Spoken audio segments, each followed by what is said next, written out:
Okay, today's van upgrade is to skin the sides in the cargo area.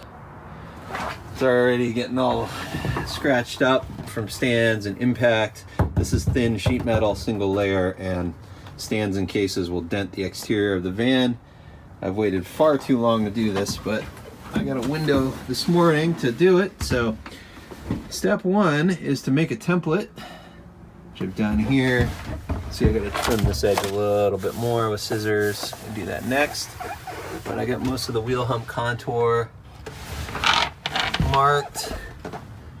And then this is just going to overlap behind this bulkhead that I put in with this aluminum L bracket. I may through bolt, because there's gonna be some flex here. And then I'm just gonna use sheet metal screws to attach.